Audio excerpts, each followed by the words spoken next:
Good morning, class. Last night you watched the flip video lesson on making predictions. So we're going to begin today by turning and talking. Turn to your partner. I want you to talk about what is a prediction.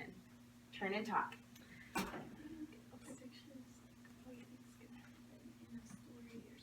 Yeah, like if you're reading a book, you can look at the different colors. Okay. Would anyone like to share what they think a prediction is? Kristen. Prediction is what you think is going to happen. Absolutely, what you think is going to happen. And as good readers, we use predictions. So next turn and talk, I want you to talk to your partner about what makes a good reader and how we use predictions as we read. Turn and talk. Right. Does anyone want to share what you and your partner talked about for how good readers use predictions as we read? Caitlin? We use predictions to help us understand what we're reading. Absolutely, and as good readers, we like to be outside of the box thinkers and go back to the text because the author's already telling us what is going to happen with little clues. So today we're going to start off our lesson with a story mix-up strip. We're going to read a story today called King Midas and the Golden Touch, and I've created the story mix-up strips, and each strip has a part of the story. So with each strip, you and your partner are going to decide what comes first all the way to what goes last. All right, I'm going to go ahead and pass out your strips, and you may begin working with your partner to put them in order.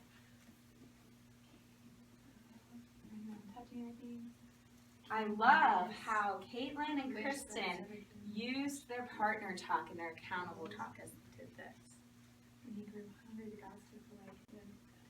Can you guys explain to me what you did to sort your cards? Well, I looked at the strips and found the ones that introduced the character and figured that was going to be one of the first ones. All right. What about you, Kristen? How did you sort? I thought about the story structure and looked for beginning, middle, and end. Okay, well what we're going to do next is I have the story of King Midas, and this is actually a folk tale. And the type of folk tale it is a myth. And King Midas is a character who had a relation with the gods and goddesses of the myth world. And we're going to read about him. I'm going to stop at 3 stopping points, and you're going to revisit your strips with your partner, and you can absolutely change your predictions as we go. Are you ready? All right, King Midas, the story of the Golden Touch. King Midas was a greedy man. In fact, he was one of the greediest people who had ever lived. All day long, he thought about how much gold he had, and at night, he dreamed about how much he could get if he pursued it even more. Midas once did a favor for a god, and in return he was granted one wish, anything he wanted. Midas thought long and hard. How could one satisfy his desires with just one wish? He thought he deserved at least 3. After all, weren't 3 wishes the standard reward? He felt cheated until an idea struck him like a flash. I know how I can get it all. My wish is that everything I touch will turn to gold.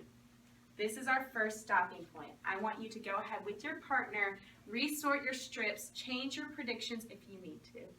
Go ahead.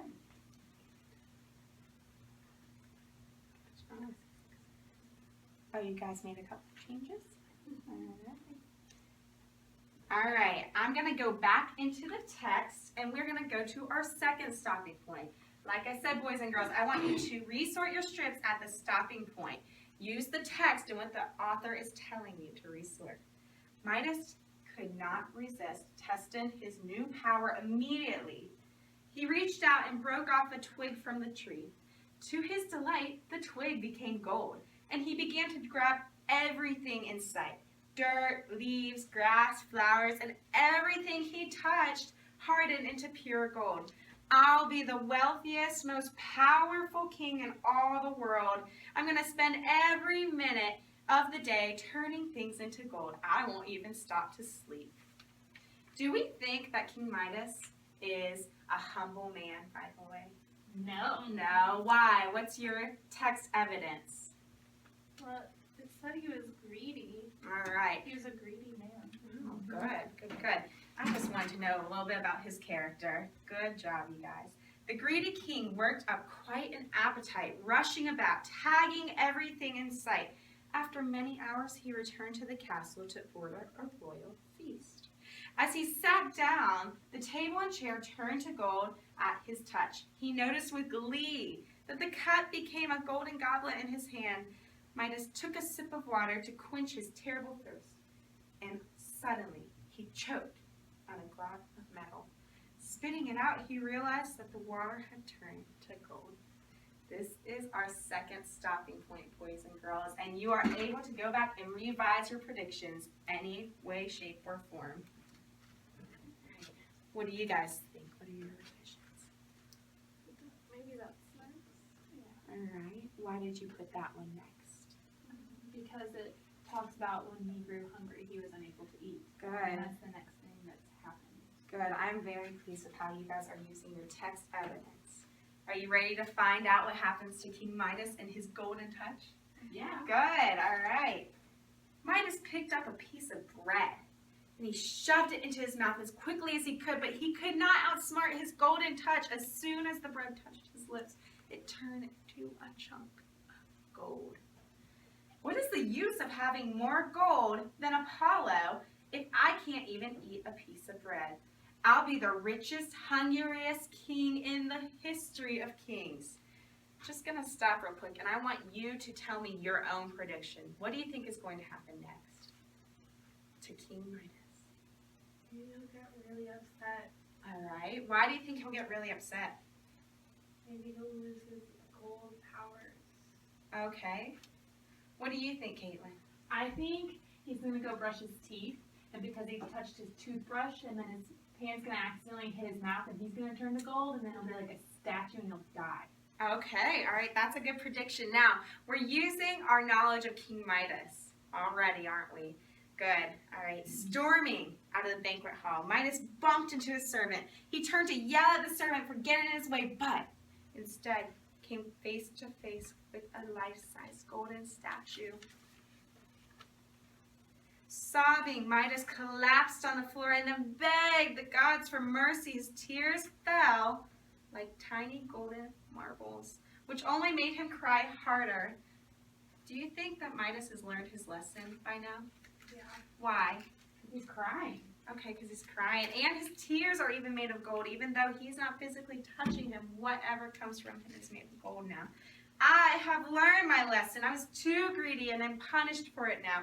Now I know that riches cannot buy happiness. Please take away all this gold and let things return to the way they were. All right, just a heads up. This is going to be our last stopping point coming up. The gods took pity on the pathetic king and took away the Midas touch, which was, after all, a curse rather than a gift.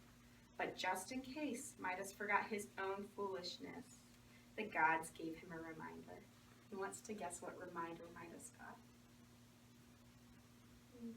Ooh, think deep. What reminder do you think the gods of the story gave King Midas to remember not to be greedy? Oh. Yes. Oh, go ahead and share.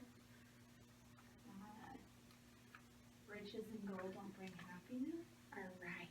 You ready to hear it? Mm-hmm. 2 donkey ears sprouted from the top of his head, and Midas never forgot the lesson again. And in Miss Heller's opinion, his gold crown is where the donkey ears are. So it's a reminder that we should not be greedy. This is the last stopping point. I want you and your partner to completely revise your predictions if you need to, and then we're going to go over the right answers. Go ahead and talk as you do it, too. Share with your partner, accountable talk. All right, you guys think you're perfect? Okay, you want to check us? All right, what do you guys have? Oh, good. King Midas was a greedy man who dreamed about how he could get even more gold. Absolutely, and that was actually on the very first page, so good job. That was our first sentence strip. What's next? One of the gods granted King Midas a wish in return for a favor. Good job. That does come next according to our text. King Midas wished that everything he touched would be turned to gold. Great. You guys are doing good. He ran around touching everything, not even stopping to sleep. Good. When he grew hungry, he was unable to eat. King Midas begged the gods for mercy. Great. And the gods took away his golden touch. You guys did so good with that. And I want to know how many of us struggled at first without the story to put the sentence strips in order. Did anyone? Because authors give us text for a reason. We have to go back and justify. So what was your biggest struggle without the text? Well, I didn't know what the story was going to be. I didn't know which part was supposed to go where. All right, good. What about you? Same as her. I just didn't know what order it was going to come in. If he ran around touching everything first, or if he was hungry first. Okay, good. And you know what? Good readers use our predictions to help us as we read a story or even nonfiction. All right, so what we're going to do next is we're actually going to do a walkabout, which you guys have already done this class, but I'm going to go over my expectations so you're not confused whatsoever, and you and your partner or partners in some cases can go walkabout. Around our room, you see these pink pieces of big paper with text on them. Each piece of paper has a nonfiction snippet of text followed by a question. The question is the same on all pieces of paper. It is, what is the best prediction that you can make based on the text? You have 4 answer choices after, and you and your partner are going to decide which answer choice is the best prediction that you can make from the text, and you're going to provide justification.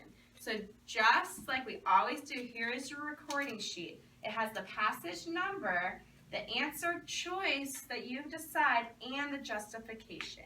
And I'm going to go ahead and assign roles for you. That way that we are not confused whatsoever. For Kristen's partner set, I would like Kristen to be the recorder. So you will be the one writing in your answer choice and justification that you and your partner or partners will be using to answer the question. And Caitlin, I would like you to be the reader and facilitator. You are going to read the passage with the question and answer choices and facilitate the conversation. That means that you are going to talk with Kristen and you guys are going to work together to get feedback, okay? So, just like always, you're going to go to the station that I assign you to, and then you are going to go ahead and get started. All right? So I want Kristen, yes ma'am? What do we do when we're done? When you are finished, you are going to go back to your seat and you're going to put your thumb in the air, and that will tell me that we have some partner pairs finished. Once you're at your seat and you have your thumb in the air, I'll come to you and let you know that I am ready for you guys to share answers with me, okay? All right, so you guys ready? Mm-hmm. All right, I want you guys to start at station 7, okay? Very good job with your walkabout and sharing your predictions. We're going to end our day today with an exit journal, so go ahead and take out your journals. And I'm going to read this short snippet of text, and you're going to respond with an open response. John saw a sign for $5 sandwiches at Subway. Well, he just ran 5 miles, and it was already 1 o'clock p.m. What will John do next? Go ahead and respond. Would anyone like to share your responses? Caitlin? I think that John's going to run into Subway and get a sub for lunch. Good. Why do you think he's going to run into Subway and get a sub for lunch? I mean, the sub's only $5. Right. Okay, and he could have that in his pocket.